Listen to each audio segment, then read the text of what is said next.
All right, if you're watching this, you're interested in the extended version of understanding what Gumdo is. So hope you're ready for some analysis, which is always the best kind of thing. So let's talk about Gumdo in terms of other martial arts. So kind of comparing it to other martial arts to kind of get a feel for what Gumdo is intrinsically. So first, we're going to start with an analysis of comparing Gumdo versus probably the most popular sword martial art out there, Kendo. So for the purposes of this video, I'm going to say Kendo, but it might also include Kumdo as well. Kumdo, if you're not as familiar, is more or less the Korean equivalent of Kendo. So with Kendo, it's very much a one-on-one type of martial art. So this is going to be true for the Kendo no kata, so the forms for Kendo, as well as the actual sparring. So I'm going to break that into two distinct pieces, just because Kendo as a sparring martial art versus Kendo as a kata martial art is going to be a very different experience. Kendo is still a one versus one martial art, whether or not you look at it as a form martial art or as a sparring martial art. It's one-on-one. And this is going to be in contrast to Gumdo, at least the forms. So forms, Kendo is one-on-one, Gumdo is one-on-many. So you have to be always aware of your situation, you have to be aware of who you're attacking, and being aware of your potential other opponents. In general, Gumdo is also going to be a one-on-one fighting style in terms of sparring, unless we're going to do something for a special occasion, like a testing or leading up to a testing, or if I'm just feeling like it'll be fun. So in general, it's going to be a one-on-one martial art as well in terms of sparring, although the forms are going to be different on that count. So on that note, so this is going to be, again, a non-canonical thing. So if you're keeping track of those kinds of things, this is going to be one of those. So Haidong Gumdo does not have a strict set of sparring curricula. Again, so full transparency, cards on the table. I use a HEMA set for our sparring criteria. If you're not familiar with HEMA, I am going to be talking about it a little bit later, but HEMA is historical European martial arts. It is also mostly a sparring-based martial art, which we'll go into a little bit later. But again, full disclosure, I use HEMA rule set in terms of sparring. So if we're going to compare that rule set with Kendo, just because I'm going to kind of fuse those two ideas in terms of Gumdo and HEMA in terms of our sparring curriculum, let's compare that with Kendo. So with Kendo, you have very specific criteria for earning a point, right? So you have to have that fumikomi, right? So that nice stomping motion. You have to have a follow through. You have to have that kiai. You have to initiate the strike. Pretty much if you got all those things and the judges see it and they all agree that, like, yes, that was a beautiful cut, then you get a point. So a brief overview of what I do for sparring. So if you get struck with sufficient force, that's going to count. If you get if your sword drags across your opponent at least half the length of the sword, that's also going to count. That's going to be a slicing motion as opposed to a impact motion. If you get thrusted and it has enough force to, if you're using a flexing sword, if it flexes, or if it's just sufficient that the judge can see, like, yeah, like that would have punctured something, that's a point. And this is going to be something that's very different between Kendo and Gumdo. So Kendo has 4 very distinct target areas. So the kote, so I guess technically it's 5 because there's 2 kote. Kote, the do, the tsuki, and the men. So for Gumdo, as well as HEMA, so long as it strikes the body, it should count, right? So if I strike you here, which would not count in Kendo, that's gonna probably kill you, right? So if it drags, so if you have a blade and it's dragging across all these good muscles, maybe even nick like a major artery going on here, you dead. Now, obviously, this was done because modern equipment can handle being struck from all over the place, versus traditional Kendo gear is very, very specific, and it's mostly from a safety perspective. So that's not going to be obviously a negative point on Kendo, but again, just full disclosure about what is going to be making it different. So one other thing with Kendo is that so long as I instigate and I do all those fun things to get a point, if I get hit while I'm killing you, I still get a point. That is going to be in direct contrast to Gumdo, right? So Gumdo is a little bit more on the defensive side with the mentality of like, well, it'll be easier for me to fight you if I'm not dead. So in general, if I strike you and I also get struck, we're both dead, right? So that shouldn't count as a point. It shouldn't count really towards anything except negatively, right? So like you did something very, very reckless and you died in the attempt, that's not going to be rewarded. So as I mentioned a little bit before, so Gumdo is a generalist style. I can pick up pretty much any type of sword within reason. Like if it's massive, that might be a little more difficult. Well, I can do something with it. In general, I can pick up any old sword and do something fairly well with it. And this is going to be in contrast to Kendo. So Kendo, you use the shinai, right? So now there might be different lengths of the shinai. There might be different compositions of the shinai. You might have like oval versus circular grips. But in general, Kendo is very much shinai versus shinai, right? You never really deviate from that. You might have shinai versus two shinai, or two shinai versus two shinai, but in general, it's shinai versus shinai. So additionally, Kendo, so again, both the kata as well as the sparring is going to be Kendoka versus Kendoka, right? So you're always fighting the same type of person. Now, obviously, there might be different versions of Kendoka, like the Jodan players, right? So have the really high positions, or like, again, the two swords, or someone who uses maybe something weirder, like they really like Gaidon, for example. But in general, Kendoka versus Kendoka, that doesn't change. Gumdo was developed to be you against pretty much anyone. So if you kind of think about historically what's going on, Korea was in the middle of a bunch of different fighting factions. So these sword forms were developed to be fighting against the Japanese, against the Mongols, against the Chinese. So this sword form, so the Gumdo, is developed to actually be able to fight against many different types of swords, right? So yes, usually during a sparring match, it's Gumdosa versus Gumdosa, but Gumdosa can fight many other types of players. Now, before I get any negative feedback about Kendoka out there who are unhappy with my analysis of it, there are some things that Kendo does that Gumdo doesn't.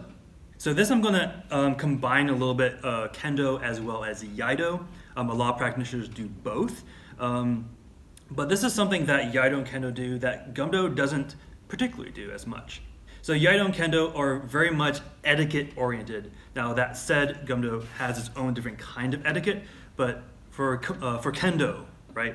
So you always obviously, there's a very set order in like, all right, when you bow in, when you face your opponent, there's a lot more reverence. At least in the United States, this might be different, obviously in Korea, but there's a lot more reverence in Kendo than there is in Gumdo.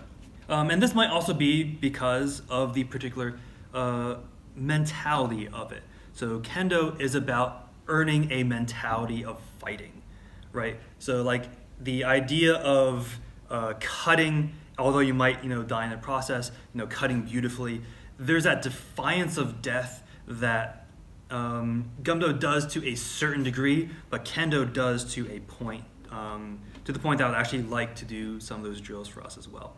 So the mentality of Kendo is like, yes, I might die beautifully, but I am doing like this wonderful technique. I am going in fearlessly. Like I am able to strike you. Obviously I don't want to get hit, but if I'm going to strike you, I'm going to do it with precision. I'm going to do it with power. And that's going to be a little bit different from Gumdo. So Gumdo is more of a defensive martial art, again with the mentality of I'd rather be able to strike you later when I'm alive, as opposed to like I have finished you off even though I died in the process. More so with Iaido, but to definitely a certain extent with Kendo, there's also a lot more respect for the weapons that you use. So if you've ever seen a Iaido opening ceremony, when you're bowing in, you're putting the sword down, you have the sageo all set up. You bow to the sword, you bow to the flags, the kukia or the shomen. There's a lot more reinforced respect for your weapon as opposed to Gumdo. Now that, again, might be due to the fact that it's a generalist style.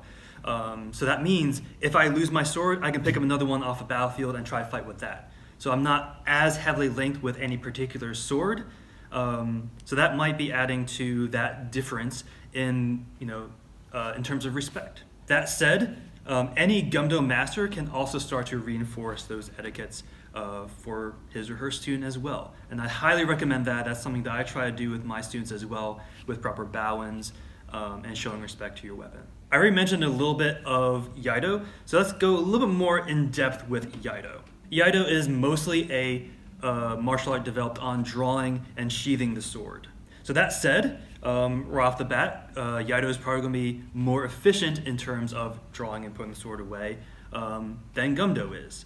So Gumdo, again, because it's generalist, has obviously different kinds of draws, but it's kind of like, all right, like this kind of put away works for like any type of weapon, as long as it's single-edged.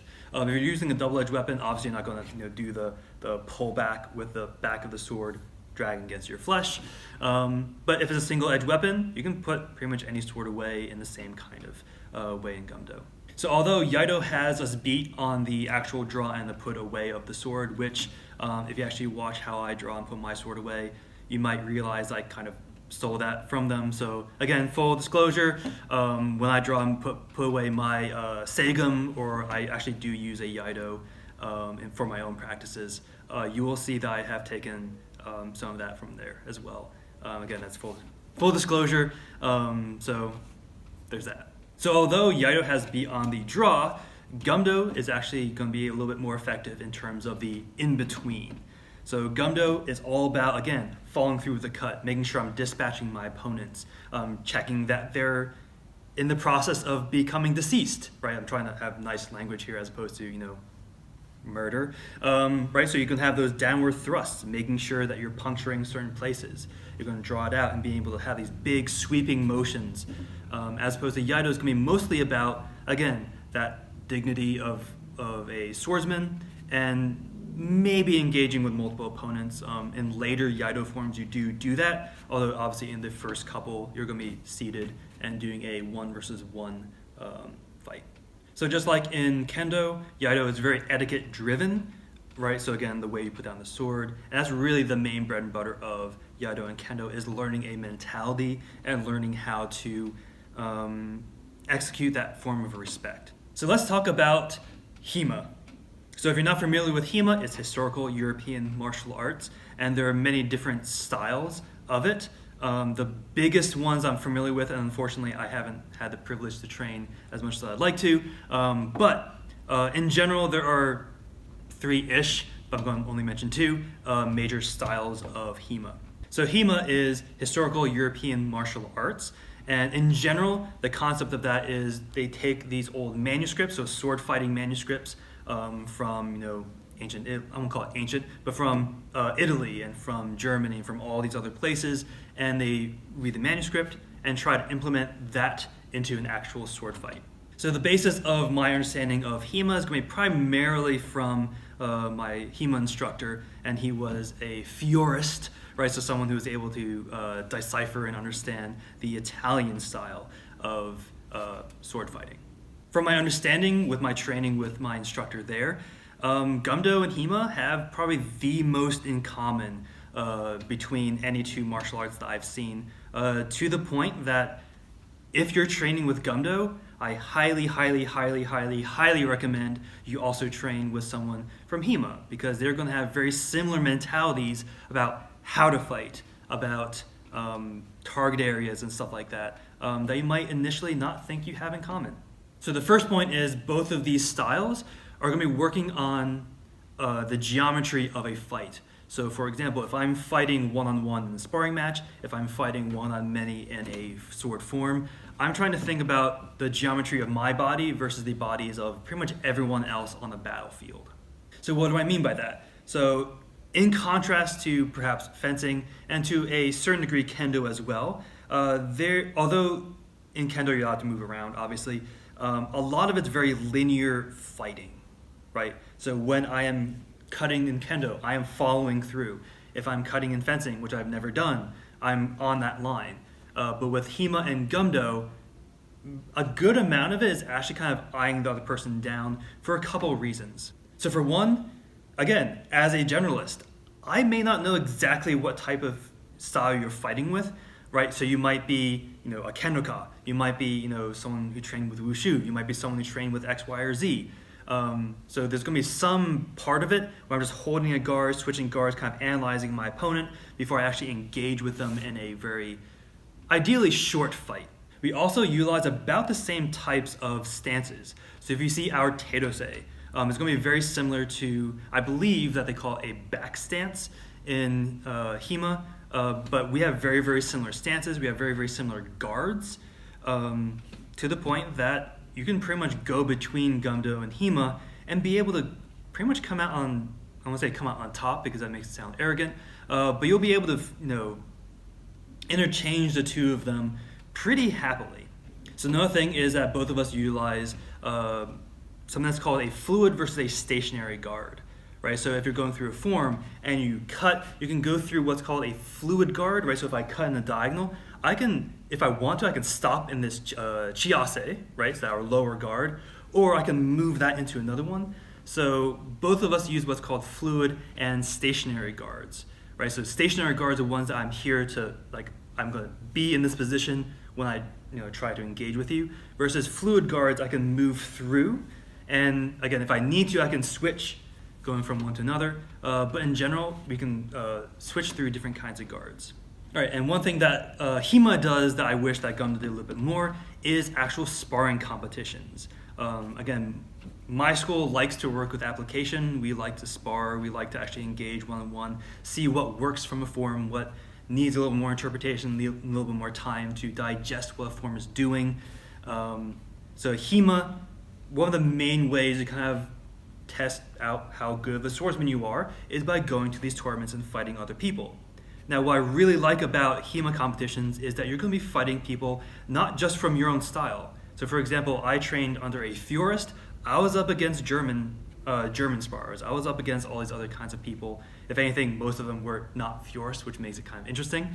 But that's the kind of mentality, right? So what I like about Hema and what I'm trying to work with my students in terms of Gumdo is the point of a sword martial art, at least in, as I understand it, is to be a swordsman, is to be able to engage with each other as swordsmen and be able to fight. So thank you for watching this extended version of the What is Gumdo? So hopefully you learned a little bit, learned how it's different and similar to many other martial arts.